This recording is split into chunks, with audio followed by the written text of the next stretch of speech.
आज जो है हम अगले टॉपिक से आगे पढ़ना शुरू करेंगे। पिछला टॉपिक जो था प्रतिरोधों का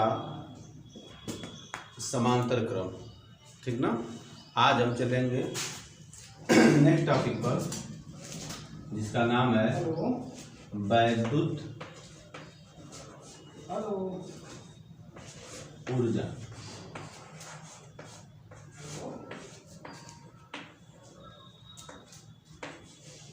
इलेक्ट्रिक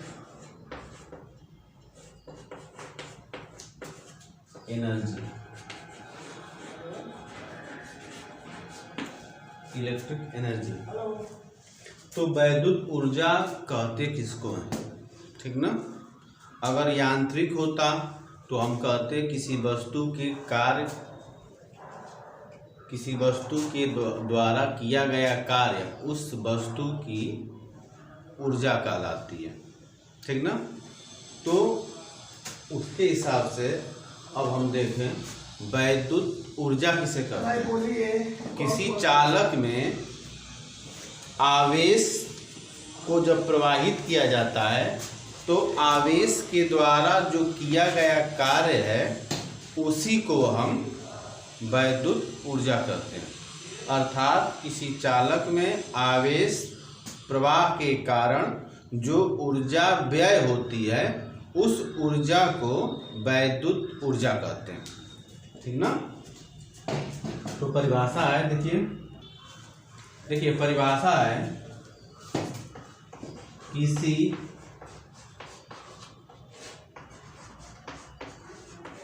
चालक में आवेश प्रवाह के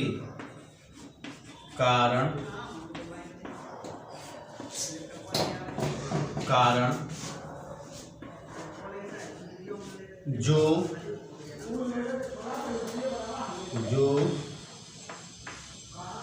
ऊर्जा व्यय मतलब खर्च व्यय होती है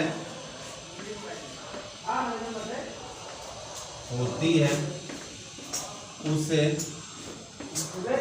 वैद्युत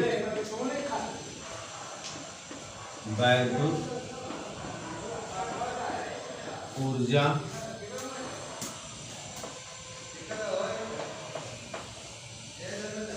कहते हैं,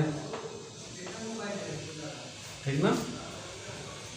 अर्थात किसी चालक में आवेश प्रवाह के कारण जो ऊर्जा व्यय होती है उसे वैद्युत ऊर्जा कहते हैं, ठीक ना। ऊर्जा का मात्रक आप जानते हैं, पहले भी आप कक्षा 9 में पढ़ चुके हैं। ऊर्जा का मात्रक SI पद्धति में ऊर्जा का मात्रक जूल होता है। SI पद्धति में वैद्युत ऊर्जा चाहे ऊर्जा वैद्युत ऊर्जा का मात्रक जूल होता है, ठीक ना।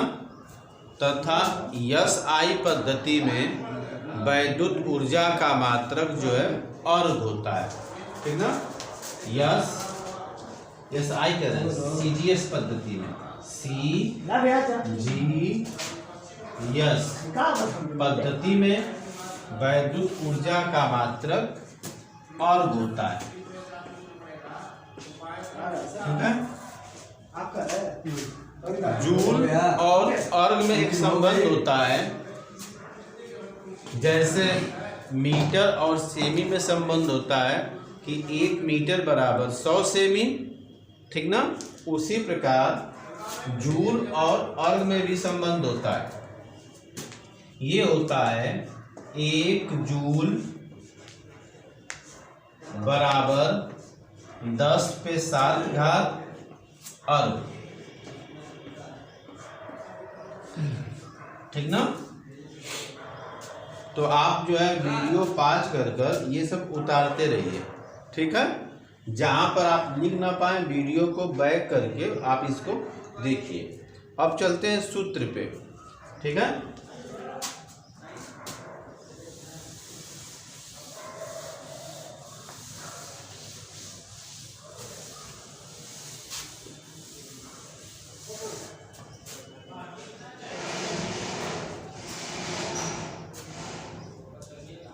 वैद्युत ऊर्जा का जो सूत्र है ये लिया जाता है विभव की परिभाषा से, ठीक ना। विभव की परिभाषा हम पिछले टॉपिक में हम लोग क्लास में बता चुके हैं। विभव की परिभाषा होती है किसी धन आवेश को किसी एकांक धन आवेश को अनंत से किसी बिंदु तक लाने में जो कार्य किया जाता है वही कार्य उस बिंदु पर वैद्युत विभव की माप होती है। अर्थात वैद्युत विभव बराबर हम लिखते थे V बराबर W/Q, ठीक है।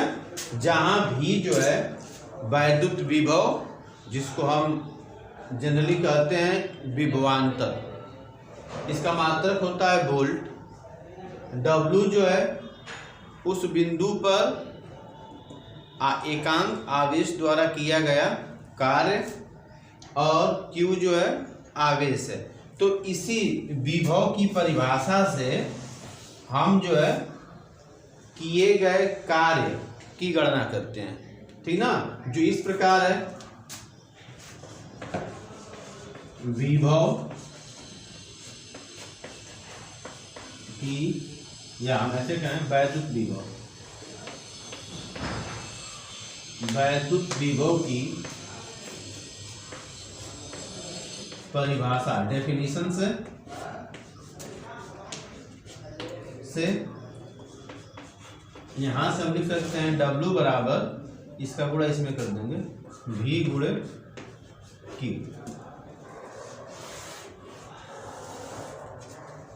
ठीक है। तो हम वैद्युत विभव की परिभाषा से वैद्युत ऊर्जा की गणना कर लेते हैं, ठीक ना। तो ये हुआ मुख्य सूत्र। अब हम आते हैं कि वैद्युत ऊर्जा W का सूत्र जो है V और I के पदों में क्या होगा। ये जो है लगभग यूपी बोर्ड में जितने सेट बनते हैं, हर सेट में हर साल ये प्रश्न पूछा जाता है, किसी न किसी सेट में ये आता है, ठीक है। तो इसके 3 हैं। पहला जो है हेडिंग है कि वैद्युत ऊर्जा अर्थात W किसके पदों में, V और I के पदों में। दूसरा वैद्युत ऊर्जा क्या है, W किसके पदों में, I और R के पदों में। तीसरा हम देखेंगे वैद्युत ऊर्जा किसके पदों में, V और R के पदों में, ठीक ना। ये बोर्ड में पूछे जाते हैं। तो चलिए देखा जाए। पहला है टॉपिक आपका हेडिंग नंबर 1,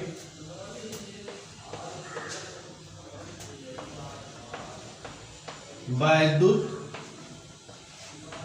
ऊर्जा अर्थात W किसके पदों में, विभवांतर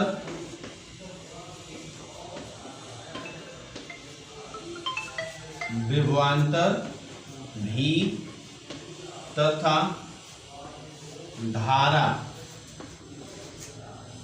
I के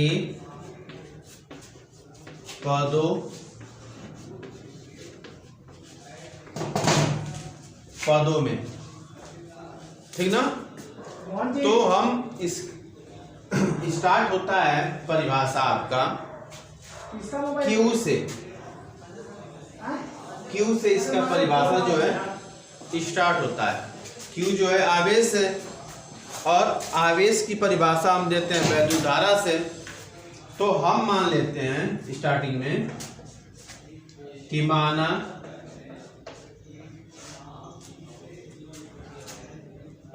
किसी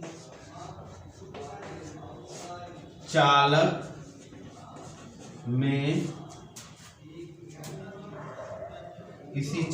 में स्मॉल आई धारा स्मॉल टी समय तक प्रवाहित हो तो उस चालक में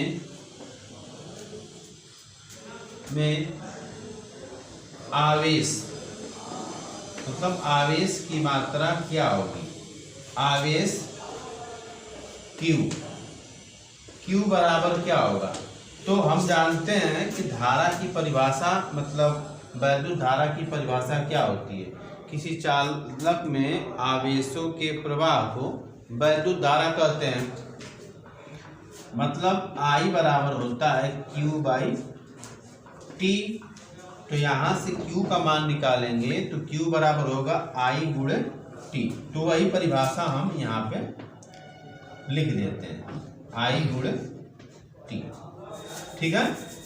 और इसी आवेश अर्थात Q का मान जो IT आया है, उसी IT को हम इस सूत्र में रख देते हैं, पुट कर देते हैं, ठीक ना। तब व्यय ऊर्जा मतलब व्यय वैद्युत ऊर्जा, समझिए उसको, W बराबर क्या होगा, V/Q, और V इसी Q की जगह पर हम रख देते हैं I/T,